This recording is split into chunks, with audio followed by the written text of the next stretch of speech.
We got Mr. Ballen, man.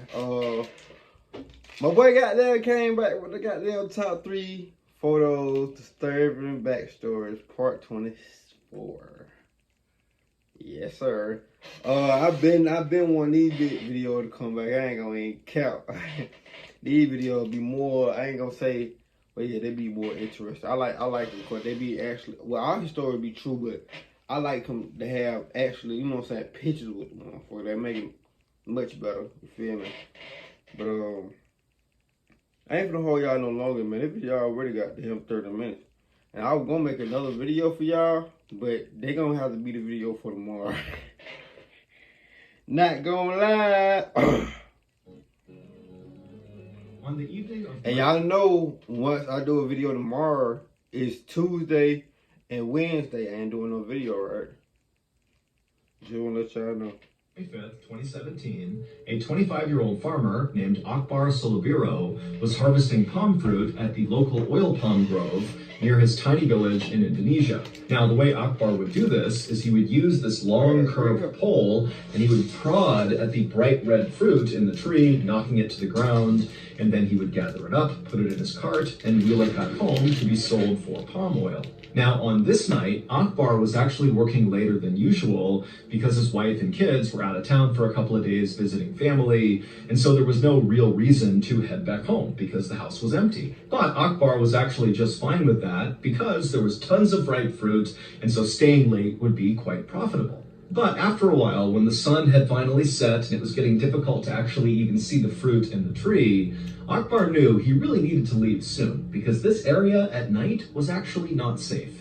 And so Akbar gathered up the remainder of his fruit on the ground, he put his pole in the cart as well, and he began quickly making his way back home. Later that evening, one of Akbar's neighbors was asleep in their bed inside of their home when they woke up suddenly to the sound of something out in the jungle, not far from where Akbar had been harvesting palm fruit. And so this neighbor, when they sat up, they couldn't really tell what the sound was. It almost sounded like a stifled scream or maybe some animal that was fighting with another animal. But as the neighbors sat there straining their ears to try to hear it again, they didn't. All they heard was normal sounds coming from the outside. And so the neighbor decided that the sound they heard must have been a cat or maybe a monkey. And, whatever it was, it couldn't have been a big deal. And so this neighbor went back to sleep. The following evening, so 24 hours later, another one of Akbar's neighbors walked outside of their home to begin the walk over to the jungle to harvest palm fruit. And when they went outside, normally around this time, Akbar would be coming outside as well, because these two often went to the grove together.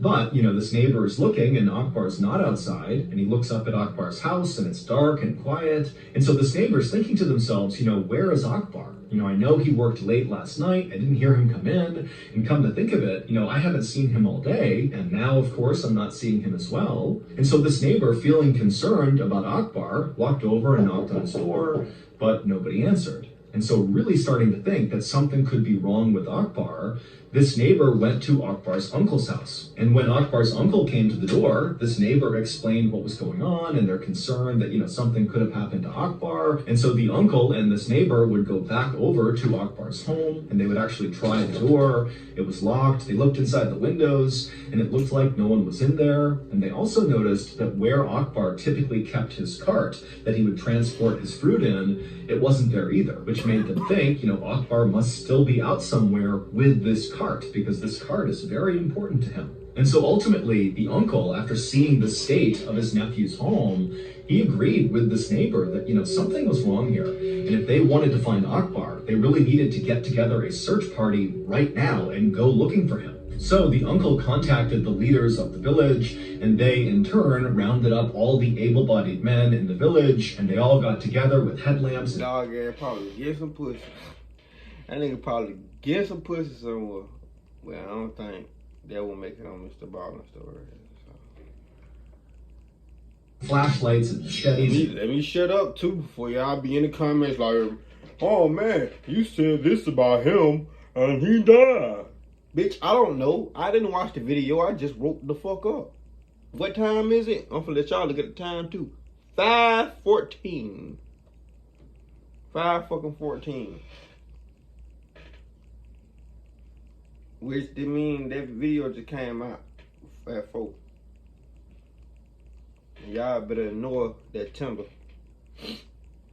Knives, and then all together they began walking away from the village I don't into be the on that. jungle It in just the on direction of this palm grove, which was the place Leave me that alone, Akbar bro. had Leave been me the fuck last. alone. And so this big group of men, they get inside the jungle and they begin walking along this path, which was the most likely path that Akbar would have taken to go to the palm grove and also to return from the palm grove. And as they're walking, you know, the sun is starting to set, it's getting dark, and the animals in the jungle, they're all making noises and kind of yelling at this group as they're moving through.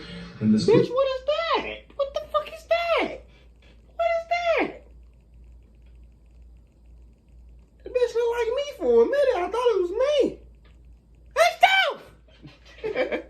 I had to hit that solo banana on their ass. They're shining their light around, looking for any sign Now, of that was me Akbar, for a but minute. There wasn't any. Calling his name out, there was no response. Damn. And then at some point, as they got closer to the palm grove, they noticed there were a couple of bright red fruits, palm fruits, that had clearly been recently harvested that were scattered on the trail. And so the group began to fan out in this area, thinking that, oh my goodness, Akbar must be somewhere nearby. You know, maybe there was some sort of accident and he's fallen somewhere, or just something's happened to him, but he's got to be in this area. And so the group began fanning out off the trail, kind of hacking their way through all the underbrush. And then suddenly, one of the men, after he hacked through a particularly dense stretch of the jungle, he looked down and saw something and began to scream, and he raised his machete and began running forward. As far as we can tell, this is what happened to Akbar. The previous night, after Akbar had decided, you know, it wasn't safe to be in the jungle at night, he needed to leave, and so he gathered up all of his things and he began walking along that path where the search party would find all that fruit scattered on the trail. And so he's walking along this path, and he thinks he's alone, he thinks he's okay, but in reality, he wasn't. He was being watched and followed very closely from something up in the trees. And so as Akbar moved along, this thing was kind of trailing him and seeing what he was going to do. Snake. And then at some point, this thing up in the trees began moving its way down closer and closer to Akbar. It was a 23-foot-long reticulated python. It was a massive snake. Bitch! The snake Oh, came down God! and launched an... Oh, God. You know how big that type of python is? Like I say, I know my animals. Bruh, that's a big-ass fucking snake.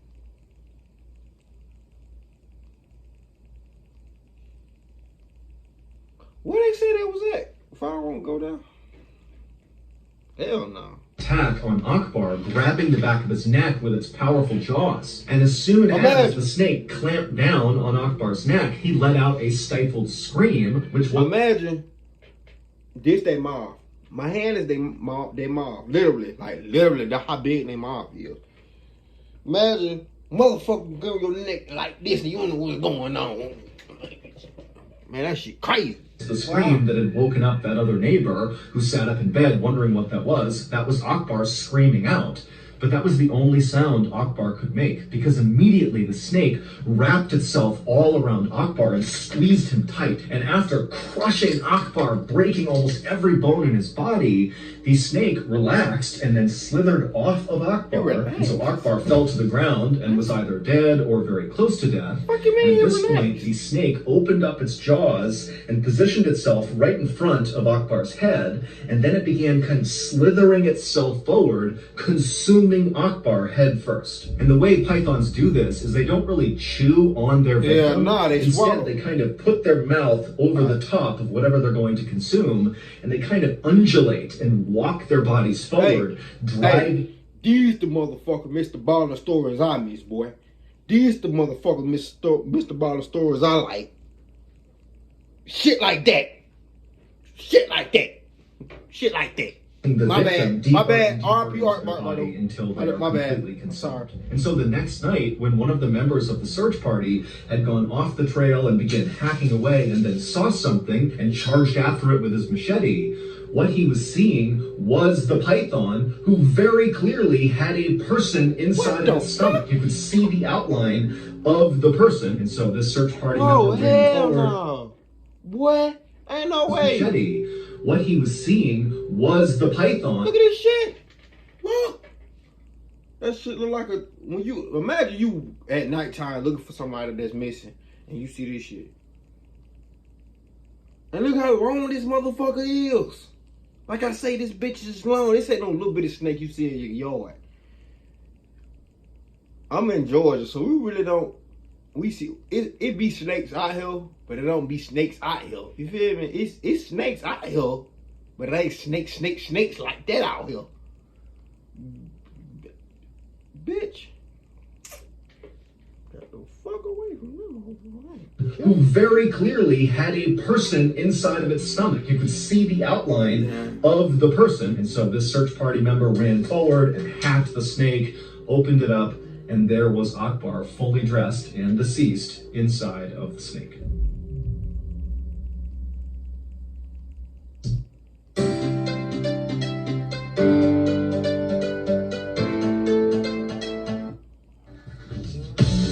Wow. Fuck.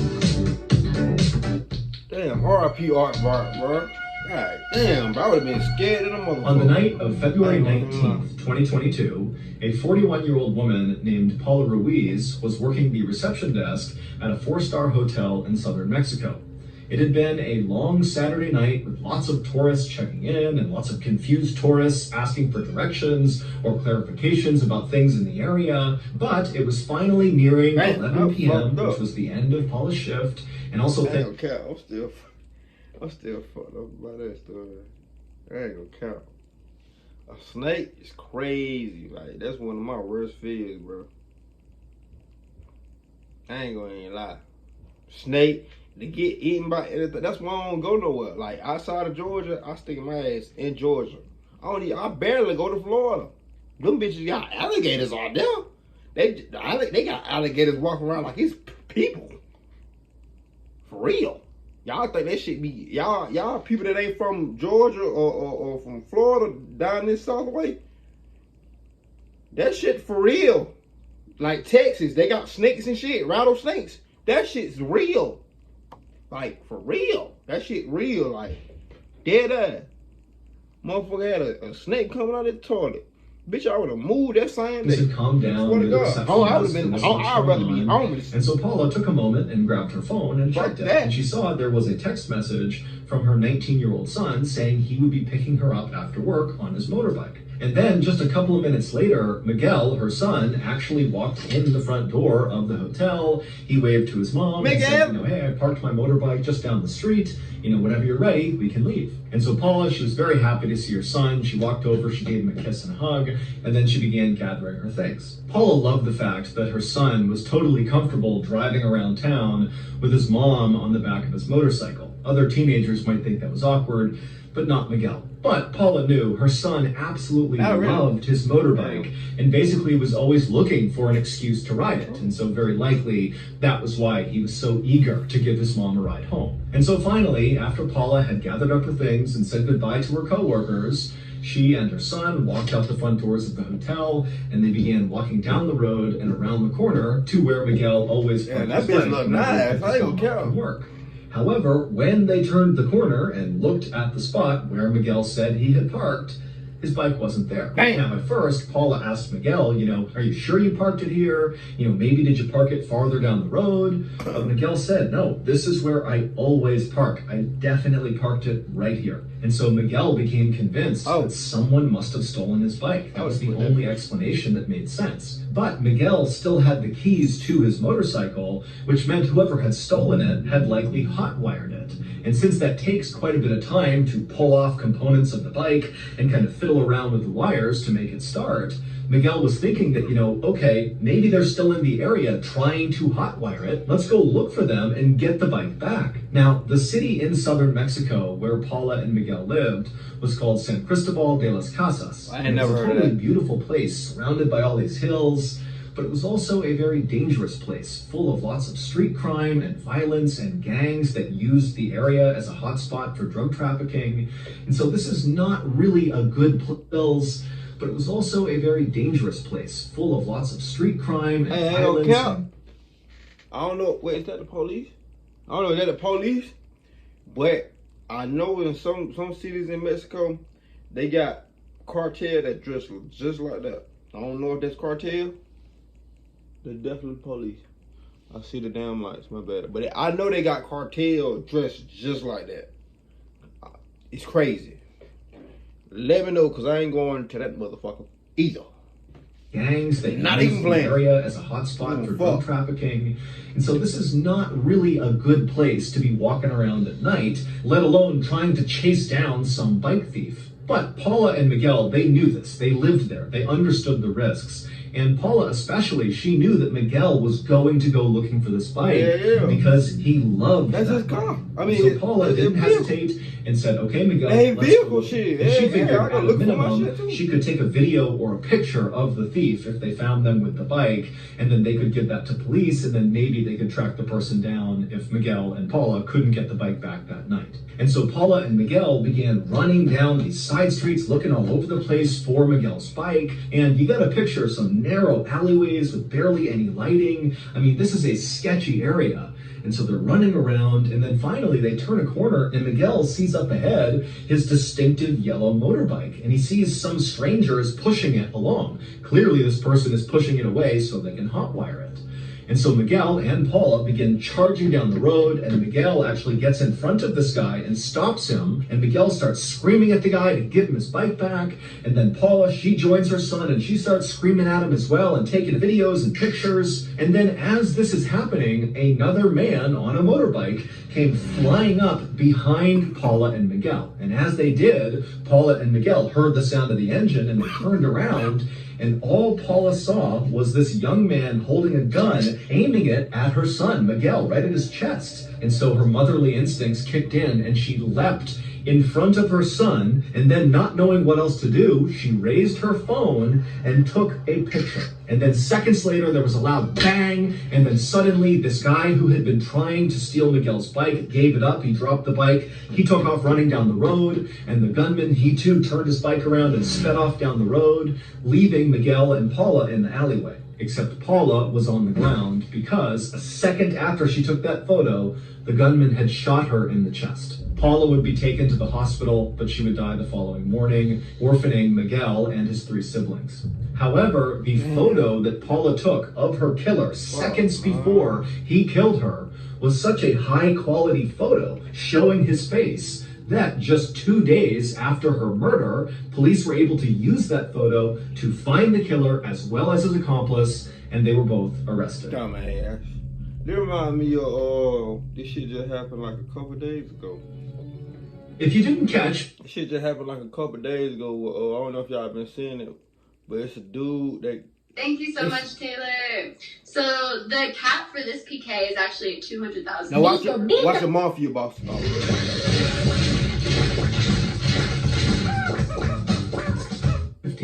In a little house in the city of Cape Town in South Africa, a 17-year-old girl named Mishe Sol. Click the link in any of... Nah, this just happened though. This story just happened. Like, it was a 14-year-old and his mom was going to go get something to eat from a restaurant, and I don't know where it was, but you can see the dude arguing with the lady. Her son was standing at the door now. So the dude was telling the lady, "You better not say nothing else, I'm punching your face, And then she told her son to just go in the car, you feel me? And I guess dude thought she was talking to her when he said, it's I dare you talk again. Dude started hitting her ass, and the son had came and shot it, like shot the dude that was hitting on him more. I don't blame him, shit, that nigga would have been. And now they arrested both of them, that's really self-defense. Cause honestly, all them men that was out there and nobody that stopped it, it's crazy. By the way, I ain't gonna lie, man. But yo, I would have faced that myself. I would have did more than that. On the morning of February 25th, clip out on that face. In a little house in the city of Cape Town in South Africa, a 17-year-old girl named Mishe Solomon was packing up her homework in between bites of her breakfast. And as she did this, her mother, Labana, walked into the kitchen with a big smile on her face, and she was holding up this beautiful red flowing dress. And immediately Mishe knew what it was. Her mom had been making this dress by hand over the past couple of days. It was for a big school dance that was coming up, and she saw that it was now done. And so Mishe, she put down her breakfast and her homework, and she rushed over to her mom, and she admired this gorgeous gorgeous dress and thanked her mom for all the hard work and said it's absolutely perfect. And then from somewhere behind Misha, her father, who was still sitting at the table, kind of grunted out, "Hey, isn't that dress a little bit revealing?" And Misha and her mom kind of just rolled their eyes because they knew Misha's dad just loved his daughter and was very, very protective of her. And so basically anything she wore that wasn't full coverage was too revealing. And so Misha, after rolling her eyes, walked over to her dad. She gave him a big hug and a kiss, and she said, "Dad, don't worry about it. It's just fine." And so after that, Misha went back to her breakfast. She finished eating, she packed up her stuff, and then she gave her mom and her dad another hug and a kiss and said goodbye. And then she headed out the front door out to the road where her aunt was waiting in her car. As Misha's aunt drove her to school, like she did almost every single morning, Misha began to notice her aunt was acting kind of strange and constantly looking behind her and looking in her rearview mirror. And finally, Misha said to her aunt, "What's going on? What are you looking at back there?"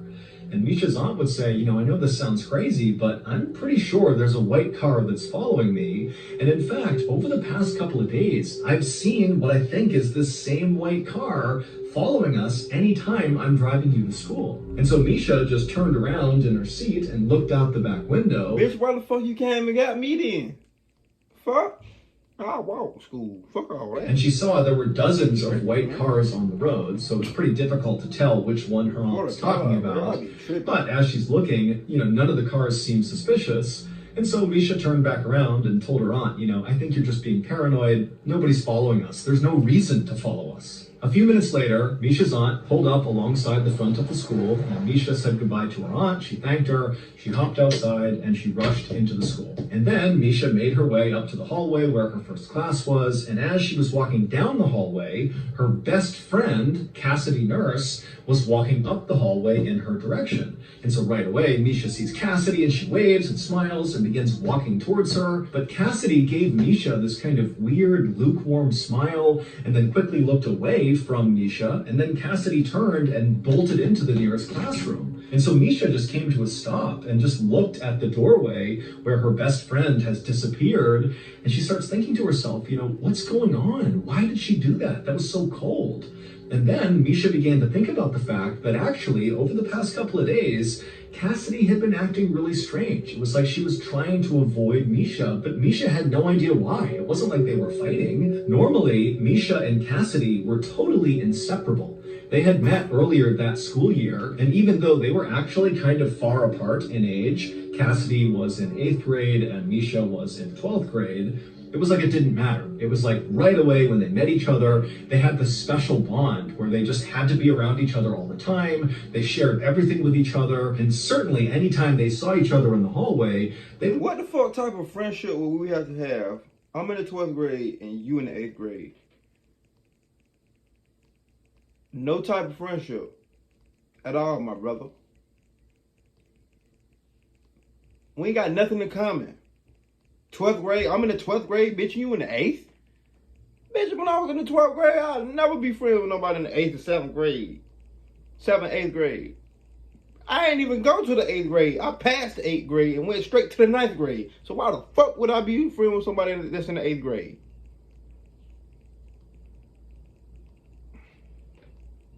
stop to chat or even go into a nearby bathroom and do each other's hair and makeup and share any gossip they'd recently heard. So for Cassidy to act like this was just totally uncharacteristic, and it really upset Misha. But just then, the bell rang in the school, so Misha knew at this point she was now late for her class, and so she had to forget about whatever was going on with Cassidy, and Misha just hustled down the hallway and went into her classroom. And so Misha, she takes her seat at her desk, she puts her stuff down, and she's getting ready to listen to the teacher, when suddenly the principal comes in without even knocking, and without even saying anything to Misha's teacher, the principal walks right up to Misha and says, "I need you to come with me." And right away, Misha's classmates, all who saw this, they begin oohing and awing as if Misha is in huge trouble. But Misha's thinking to herself, I didn't do anything. Like, I have no... Shit, you'll be surprised. Hey, last time that happened to me, and they said, ooh, shit, bitch, I ain't come back to the high school.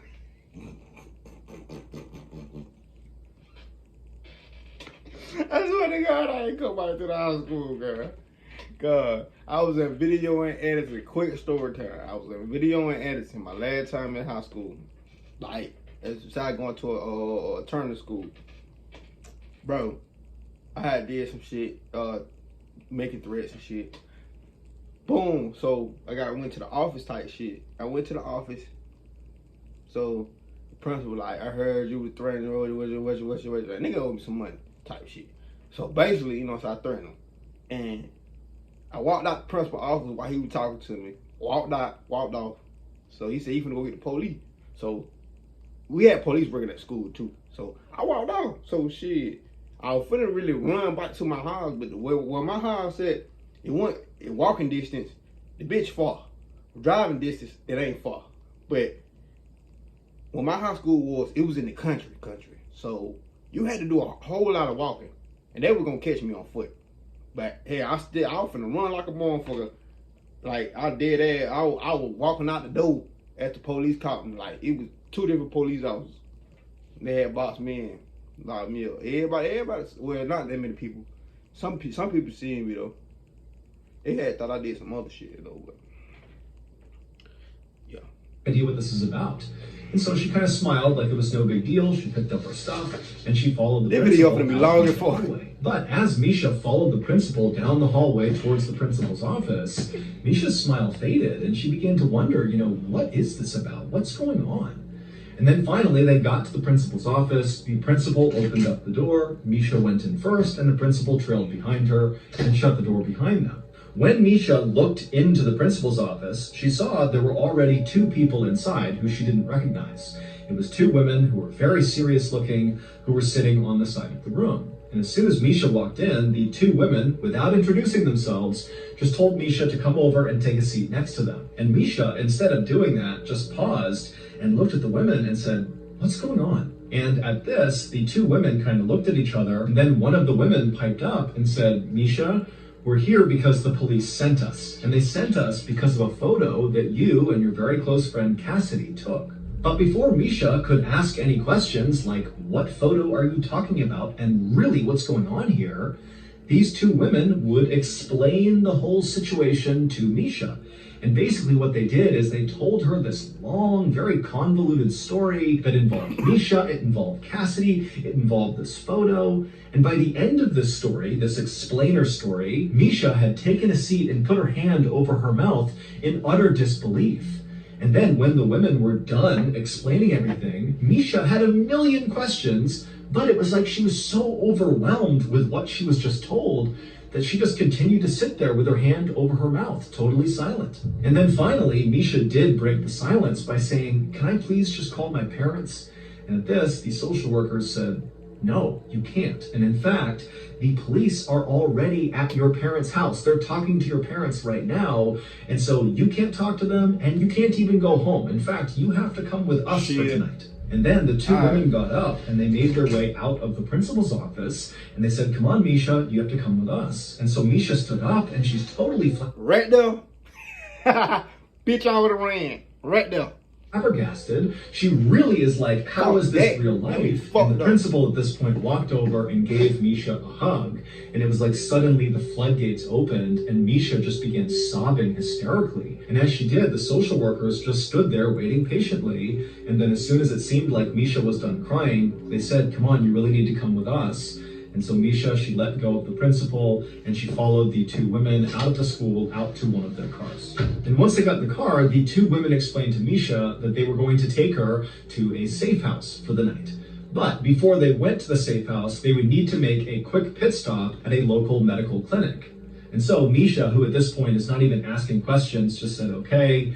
And so the women, they drove to the medical clinic. They were inside for just a matter of minutes. When they came back out again, they drove the rest of the way to the safe house. And when they got to the safe house, it just looked like a normal house on the outside. But on the inside, when the 2 women were leading Misha through and showing her where everything was, the kitchen, the bathroom, her bedroom, all Misha saw was all these other kids who were staying there, who were orphaned and abandoned. And it started to give Misha a panic attack. And she asked the women again, "Can I please call my parents?" And they said, "No, you really can't." But one of the 2 social workers could tell that Misha, she's having a breakdown. This is the worst day of her life, very likely.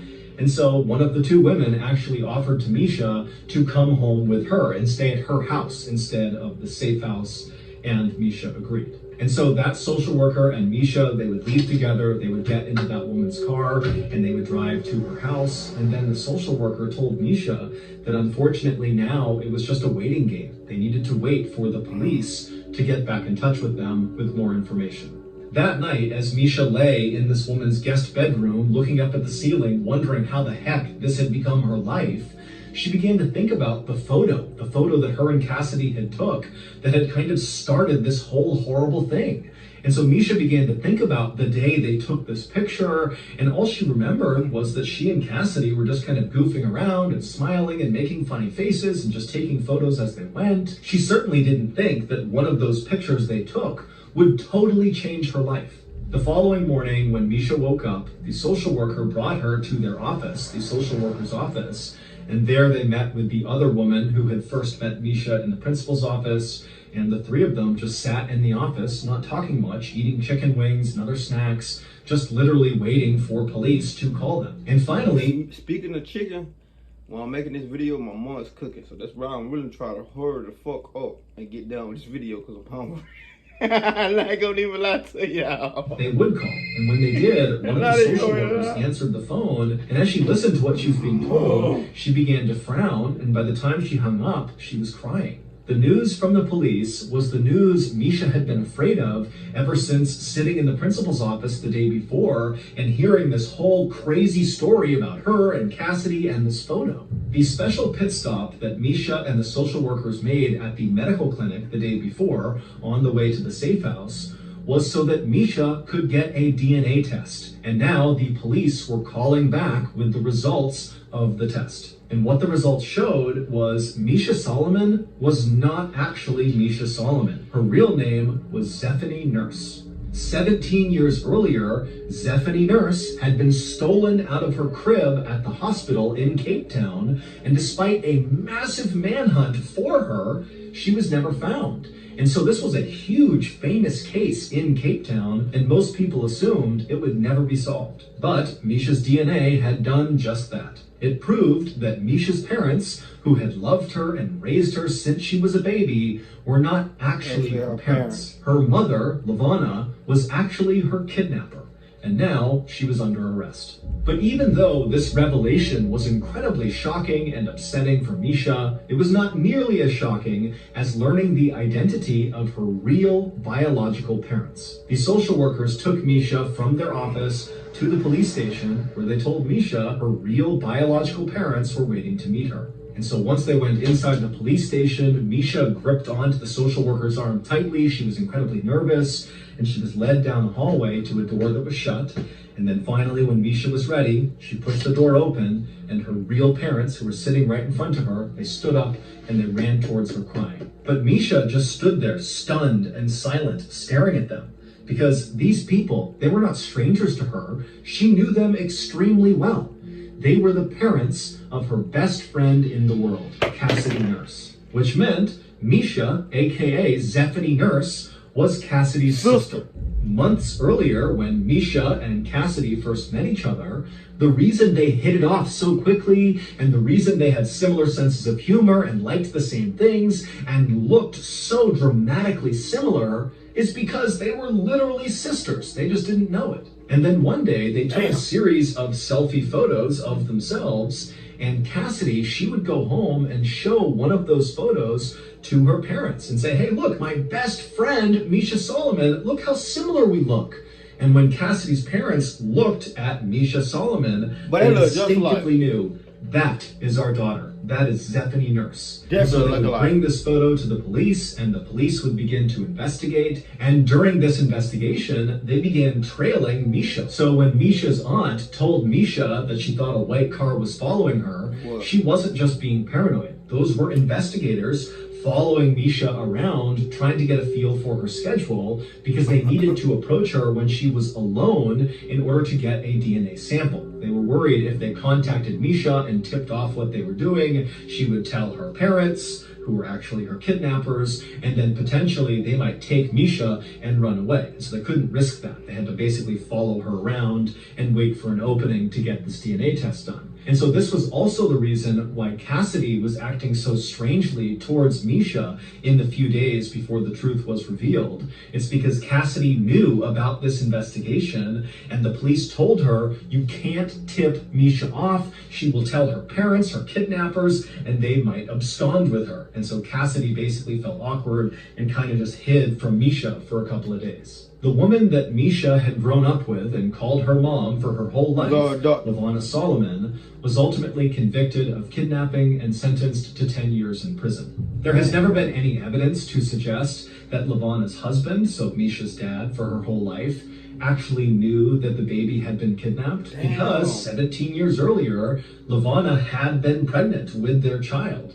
But it's believed she miscarried, and Levana did not share that with her husband. Instead, she told her husband that she had gone into labor while he was at work and delivered their child, and so that's how they had this baby, Zephanie, when in reality, after Levana had miscarried, she had at some point dressed up like a nurse, gone into the hospital, and stolen Zephanie. For her part, Zephanie, aka Misha, stayed in touch with both sets of parents, the fake ones and her biological ones. And she would say that, she still loves the parents who kidnapped her because they raised her and they treated her well. And in fact, Zephanie would actually wear that beautiful flowing red dress that Levana had stitched for her to her high school dance, well after the news came out about they raised her and they treated her well. And in fact, Zephanie would actually wear that beautiful flowing red dress that Levana had stitched for her to her high school dance, well after the news came out about who Levana was. Misha also decided that she would just keep beautiful flowing red dress that Levana had stitched for her to her high school dance, well after the news came out about who Levana was. Misha also decided that she would just keep the name Misha because that was what she was used to, instead of going back to her baby name, Zephanie. Beautiful flowing red dress that Levana had stitched for her to her high school dance. Y'all chill out, bro. Chill out, bro. I'm just looking at Misha the real also photo. decided that she would just keep the name Misha because that. Bro, y'all chill out, bro. They look just a fucking like though. I ain't gonna cap. But y'all chill out, bro. For real. I'm looking at the dress, bro. For real, bro. I'm just looking at the dress, man. That bitch said, give me a thumbs up, man. I should subscribe. See how motherfuckers on that video. This long video, bro. I might have just lied at the beginning. I might not drop a video tomorrow. Drop a video Tuesday.